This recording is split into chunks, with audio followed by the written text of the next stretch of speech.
समाधीत असलेला संत आणि स्वप्नातून दिलेला एक आदेश. हे स्वप्न नव्हतं, तो होता भक्तीचा आणि इतिहासाचा संगम.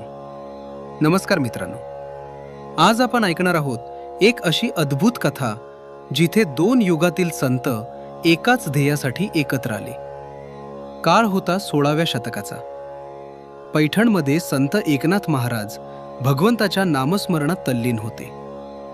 तर दुसरीकडे आळंदीत समाधी घेतलेल्या संत ज्ञानेश्वर महाराज यांना होऊन गेली होती 250 ते 300 वर्ष. त्यांनी लिहिलेली ज्ञानेश्वरी काळाच्या ओघात हळूहळू बदलत चालली होती.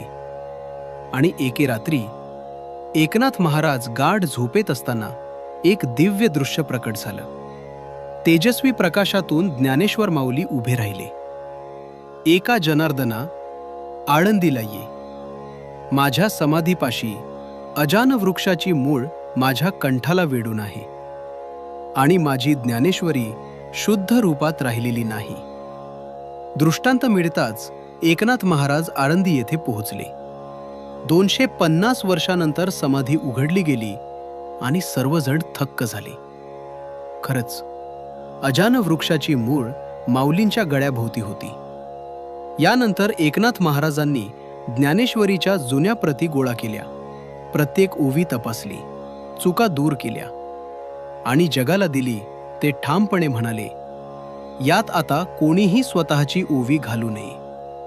मित्रांनो, हा चमत्कार नव्हता, हा होता गुरु आणि शिष्याच्या पलीकडचा आत्मिक संवाद.